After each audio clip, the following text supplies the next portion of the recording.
श्री गणेशाय नमः। ऐं सरस्वते नमः। धार्मिक आख्यानों के इस अनवरत कड़ी में आज भौमवार अर्थात मंगलवार होने से मैं आपको मंगल ग्रह की उत्पत्ति के बारे में, उसके उपरांत शिव जी के परम प्रिय व्रतों के बारे में वाचन करूंगा। कृपया श्रवण करें। शिवाय नमः।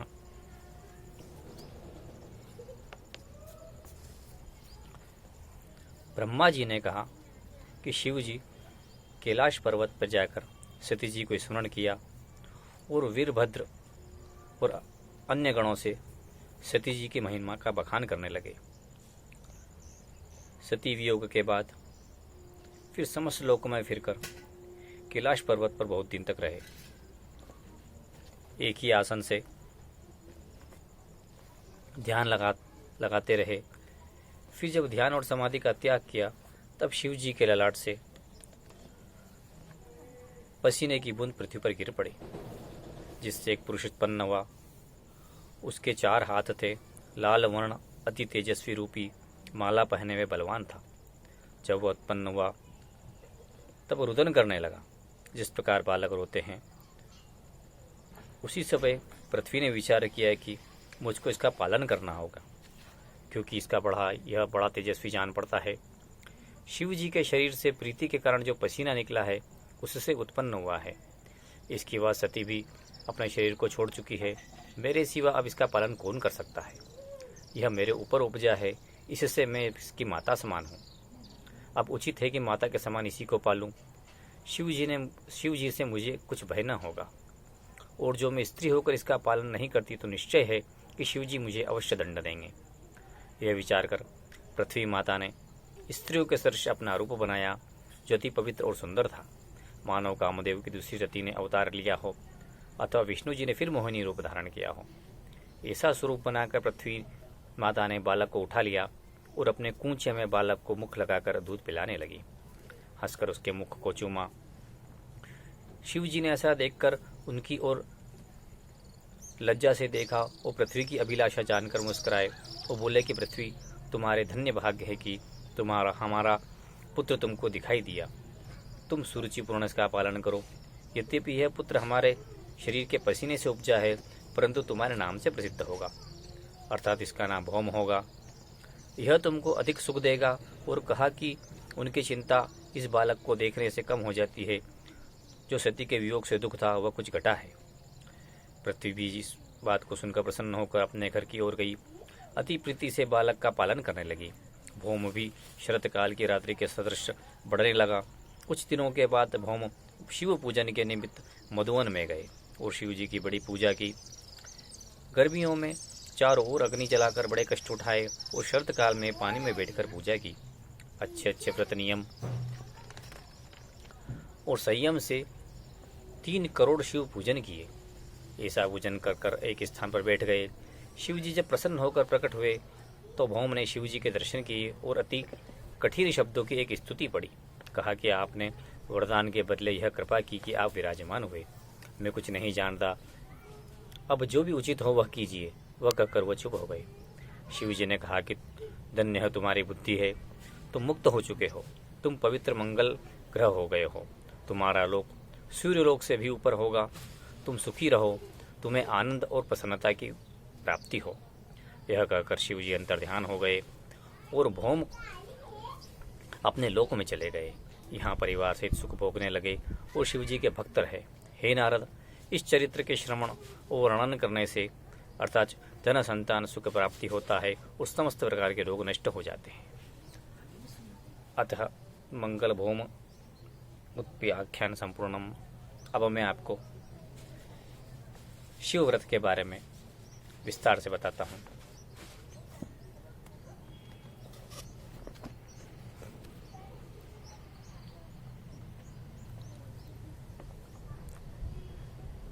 श्री सूत जी बोले, है शौनक, नारद ने शिवरात्रि व्रत सुनने के उपरांत कहा कि हे पिता, जितने भी शिव के व्रत हों वे सब आप वर्णन करें।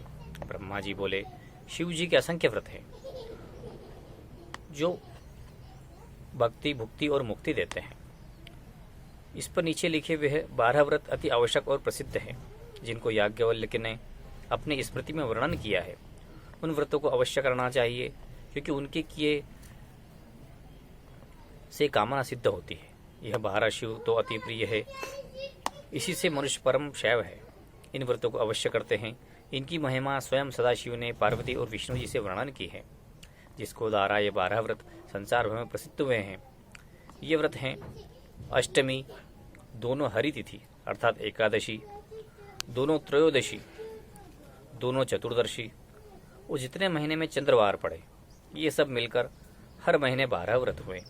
शिव जी की आज्ञा है कि अष्टमी के व्रत में फलाहार करना चाहिए, शुक्ल पक्ष की एकादशी को निर्जल व्रत करना चाहिए, हर कृष्ण पक्ष की एकादशी को भोजन कर लेना उचित है। उसी प्रकार दोनों त्रयोदशी में भोजन करना उचित है।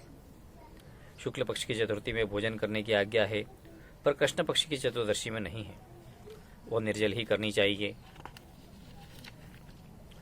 सब पहरों में शिव जी की पूजन होनी चाहिए। सोमवार के व्रत में भोजन करने की आज्ञा है। इस व्रत में शाक्त सहित शिव की पूजा करनी उचित है। प्रतिमास में यह सब 12 व्रत करे और अति प्रेम से शिव जी का पूजा करे। अपनी सामर्थ्य पर शिव भक्तों को भोजन करावे और यथाशक्ति दान दे। जो मनुष्य इन 12 व्रतों में से एक व्रत भी नहीं करता है उसे पतित कहते हैं। उस पर शिव किसी दशा में प्रसन्न नहीं होते हैं। वह मनुष्य दोनों लोकों में दुखी रहता है। जो शिव का भक्त सब व्रतों को करता है वो परम पावन है। यदि कोई मनुष्य इन 12 व्रतों में से मास भर के बीच एक भी व्रत करता है तो वह शुभ है। दोनों प्रकार के व्रत करने वाले से शिव जी प्रसन्न होते हैं। हे नारद, 4 चीजें मुक्ति और मुक्ति देने वाली है। पहला शिव पूजन, दूसरा रुद्र जप, तीसरा शिव का व्रत, चौथा काशी में मरना। ये चारों बातें शिव को प्रिय है, मुक्तिदायक और संसार में बड़ा सुख देने वाली है। ऊपर जितने भी व्रत हमने वर्णन किए हैं उन सब में शिव जी का व्रत अर्थात शिवरात्रि का बड़ा पद रखती है। उसको सब वर्ण, आश्रम, बालक, युवा और स्त्री भी रख सकते हैं। यह व्रत अकाम सकाम दोनों रीति से रखा जाता है। इस व्रत के करने से शिवपुरी प्राप्त होती है। यह व्रत चारों फल को देने वाला है और सर्वोपरि है। यह व्रत असंख्य हत्याओं को मिटाने वाला है और असंख्य धर्मों को देने वाला है। इस व्रत की महिमा शेष, शारदा, विष्णु और स्वयं में ब्रह्मा पूर्ण रूप से वर्णन नहीं कर सकते हैं। शिव की महिमा के समान इसकी भी महिमा अनंत है। इस व्रत के करने से बहुतों ने मुक्ति पाई है और दोनों लोकों में प्रसन्न रहे हैं। चाहे कैसा भी पापी हो, मनुष्य हो, इस व्रत को करने से पवित्र हो जाता है। इस व्रत को व्रतराज कहा जाता है। सब इस व्रत के सामने सिर झुकाए रहते हैं। संसार में जितने भी धर्म, तप, योग आदि हैं उनमें से कोई व्रत इसके समान नहीं है। यह शिव के प्राण के समान प्रिय है। वेद की आज्ञा है कि शिव को यह व्रत पार्वती जी के समान प्रिय है। शिव इसको षणमुख के समान प्रिय जानते हैं। यज्ञदत्त ब्राह्मण के पुत्र गुणनिधि और उसकी स्त्री सुमति और व्याघ्र आदि ने भी अनजाने में इस व्रत करके अपनी उत्तम गति को पाया है। देवता और मुनि आदि इस व्रत को रखने से क्या क्या पदार्थ नहीं पा पाए हैं। हे नारद, हम कहाँ तक वर्णन करें। तुम इस व्रत को सर्वोपरि जानो। यद्यपि प्रतिमास की कृष्ण पक्ष की चतुर्दशी को उक्त शिवव्रत होता है, पर माघ मास में इस व्रत को आवश्यक वर्णन किया गया है। इसी वचन के अनुकूल फाल्गुन मास की चतुर्दशी को भी यह रात्रि व्रत उत्तमोत्तम समझा गया है। आधी रात्रि तक का जो हो वही शिव तिथि शिवव्रत कही जाती है। यह शिवव्रत करके जो उसी दिन पारण करे तो क्या बात है। बड़े भाग्य से शिवरात्रि व्रत का पारण उसी तिथि के भीतर मिलता है, पर चंद्रमा के हस्त होने पर पारण नहीं होता है। हे नारद, शिवरात्रि करके पारण कर सोच विचार कर करना चाहिए। रात्रि के चारों पहरों में शिव जी की 4 पूजा होनी चाहिए। रात्रि के समय पारण नहीं होना चाहिए। चंद्रास्त के संगम को छोड़ देना चाहिए। चंद्रमा के संगम के बिना दिन में पारण करना पड़े तो वह बड़े भाग्य से मिलता है, पर 14 तिथि न मिले तो अमावस के योग में पारण करना उचित है। यह शिवरात्रि हर वर्ष में एक बार होती है। इस प्रकार मुक्ति का दाता है। इसके करने से समस्त प्रकार के दुख दूर होते हैं। यहाँ तक कि ब्रह्म हत्या को भी दूर करने वाला व्रत है। इसके समान और कोई व्रत संसार में नहीं है। जो कोई मनुष्य इस व्रत को नहीं करता है वह असंख्य नरकों में नाना प्रकार के क्लेश उठाता है और उसका कोई कार्य पूर्ण नहीं होता है। वह मनुष्य चांडाल के समान है, वह मुक्ति नहीं पाता है, वो संसार में रोगों से ग्रस्त रहता है उसका परिवार नष्ट हो जाता है। कदाचित अनजाने में भी यह व्रत हो जाए तो व्रती मनुष्य की अच्छी गति प्राप्त होती है। चाहे कोई पापी भी इस व्रत को करे तो निश्चय ही दोनों लोग उससे प्रसन्न हो जाते हैं। जो मनुष्य निश्चय करके इस व्रत को करता है उसको देखकर यमराज भी भयभीत रहते हैं। शिव जी प्रसन्न रहकर उसको हर प्रकार अपना गण बना लेते हैं और समस्त पदार्थ उसे कृपा कर देते हैं। उसका सब कुल मुक्ति पाता है। देवता और मुनि उसकी सबकी प्रतिष्ठा करते हैं। मैं स्वयं ब्रह्मा विष्णु उसको बहुत मानेंगे, चारों पदार्थ से दूर न होंगे। यह आपसे शिवव्रत के बारे में वृत्तांत से वर्णन करा। शिवार्पणमस्तु। ओम नमः शिवाय।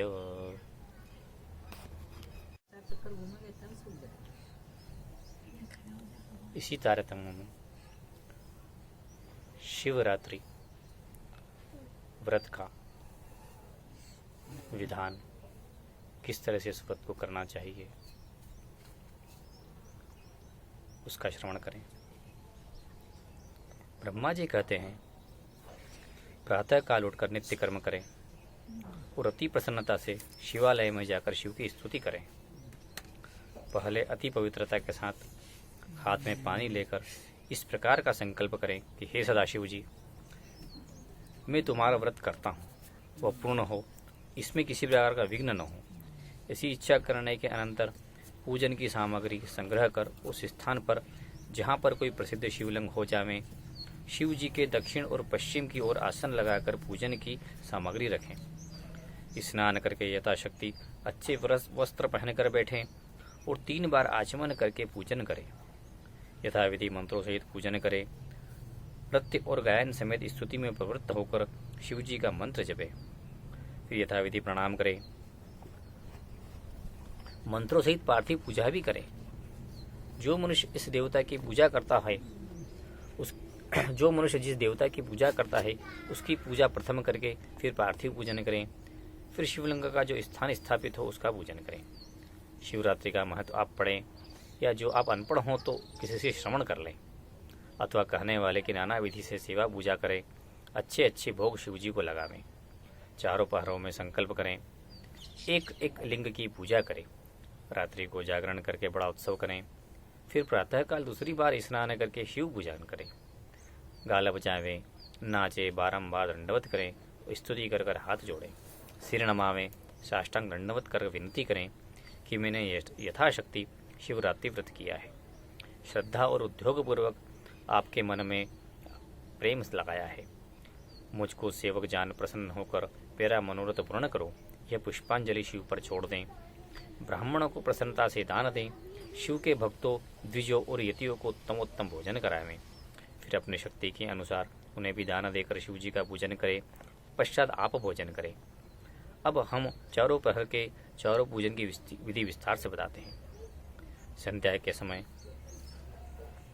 पहले संध्या आदि सब कार्य से निश्चिंत हो प्रथम पहर में इस प्रकार पूजन करें। समस्त सामग्री इकट्ठी करके शिव के दोनों लिंग अर्थात पार्थिव और शिवलिंग को उसी स्थान को पर हों। पंचामृत से अलग अलग मंत्र कर पूजन करें। जलधारा से शिव जी को का लिंग धोवें। जलधारा में करने में 108 मंत्र पढ़ें। शिव जी की पूजा कर सामग्री मंत्रों के साथ चढ़ावें। या तो अपने गुरु के दिए हुए मंत्रों से जाप करें या शिव जी के पंचाक्षर मंत्र से या केवल शिव नाम से भी शिव पूजा कर सकते हैं। चंदन आदि अक्षत, काले तिल, कमल पुष्प और उत्तमोत्तम करवीर अर्थात कनेर, ये सब 8-8 शिव जी के नाम लेकर चढ़ावे। उत्तम सुगंधित धूप देकर आरती उतारें। नैवेद्य के लिए उत्तम पकवान लाकर श्रीफल अर्थात बेले का अर्घ दें। फिर दंडवत करके ध्यान करें। शिव जी का बाना धारण कर गुरु का दिया हुआ मंत्र का जाप करें। पर जो कोई दूसरे देवता का भक्त हो तो वह पंचाक्षर मंत्र का जाप भी करें। गौ मुद्रा शिव जी के आगे दिखावें, पर शिव जी का तर्पण जल में बैठकर करें। 5 ब्राह्मणों को भोजन करावें। जो सामर्थ्य न हो तो केवल एक ब्राह्मण के भोजन का संकल्प करें। जब तक पहला पहर बीत न जाए तब तक हर प्रकार का उत्सव करें। पहले पहर में तो पूर्ण होने पर पूजा फल देकर विसर्जन कर दें। जब दूसरे प्रहर प्रारंभ हो तो इसी विधि से पूजा करें, पर कुछ अधिक है, यह है कि जो लाखों और कमल पुष्प पहले से धुने करना चाहिए। धृत शहद सहित दूध का नैवेद्य लगा बीज पूर्व अर्घ देना चाहिए। शिव जी का जब भी पहले से धुना करना चाहिए। तृतीय पहर की पूजा में इतना और विशेष है कि गेहूं का लखोहर, मदार के फूल, नाना प्रकार के धूप दीप, नैवेद्य के लिए पुआ और बहुत प्रकार के शाक और तरकारियां, अर्थ के लिए पक्का अनार और कपूर की आरती प्रथम पहर से धुनी करें। शिव जी के मंत्र का जाप करें। चौथे पहर में यह अधिक है कि मूंग, उड़द और प्रियांगु अर्थात काकुन का लाखों हार, सातों नाजों समेत शंख का पुष्प अर्थात शंखाहुली, यह कोड़ियाल और मिष्ठान्न भोजन जो अन्न से बनाए गए हों उनका नैवेद्य अथवा उड़द का नैवेद्य अच्छे प्रकार से बनाकर लगाना चाहिए। नाना प्रकार के फलों अथवा केले के फल का अर्थ देना चाहिए। पहले से दूना शिव जी के मंत्र का जाप करना चाहिए। उत्सव मनाना चाहिए और चारों पहर में असंख्य बिल्वपत्र शिव जी के ऊपर चढ़ाना चाहिए, क्योंकि शिव जी को अति प्रिय है। नाना प्रकार के उत्तमोत्तम सामग्री बनाकर अति प्रेम से शिव जी के ऊपर चढ़ावें। बहुत से मनुष्यों को इकट्ठे करके चारों पहर नाच का नृत्य गायन आदि करें, उत्सव मनावें, जागरण भी करें। दूसरे प्रकार का कोई संकल्प मन में न लावें। शिवरात्रि महात्मा को सुने और अति प्रसन्नता से रात्रि को बिताएं। एक ही आसन के चारों पहर बैठे रहें। लोभ न करें, यथाशक्ति द्रव्य खर्च करें। जब सूर्य उदय हों तब ब्राह्मण को दंडवत कर उठें, स्नान कर शिव जी की पूजन करें और मन में अति प्रसन्न हो। नाना प्रकार के उपहार संग्रह कर शुद्ध जल से शिव जी का अभिषेक करें और संकल्प किए हुए ब्राह्मणों के सिवा अन्य ब्राह्मणों को भोजन करावें। प्रेम से अपनी जाति के मनुष्यों को भी भोजन करावें। इनके सिवा और भी मनुष्य को जितना आ जाए भोजन करावें। ब्राह्मणों को कोई भली प्रकार से दान दें। लोभ न करें, वरना समस्त पूर्ण का आदर करें। ये ऊपर लिखे हुए समस्त कार्य धनवान मनुष्य के लिए वर्णन किए गए हैं, परंतु दरिद्र और जिनके पास धन न हो वह जो ऊपर विधि प्रकार उपरोक्त विधि से न कर सकते हो तो उसमें कोई दोष नहीं है। फिर भी शिव की स्तुति और दंडवत करके प्रीति के साथ पुष्पांजलि शिव जी के ऊपर छोड़ दें और दोनों हाथ जोड़कर शिव जी के नम्रता से बारंबार प्रणाम करें। ब्राह्मणों से आशीर्वाद लें और देवताओं सहित शिव जी का विसर्जन करें। फिर ब्राह्मणों से आज्ञा लेकर अपने परिवार सहित भोजन करें। हे नारद, इस तरह समस्त महीनों में शिवरात्रि का उस व्रत का उद्यापन किया करें, तब पूर्ण फल पावें। इस लोक में आनंद से रहें, परम लोक में शिव जी के समीप जावें। हमने विष्णु सहित यह इस तरह शिवरात्रि की व्रत की विधि का महात्मा शिव जी के अनुसार आपको सुनाया है। हरि ओम तत्सत।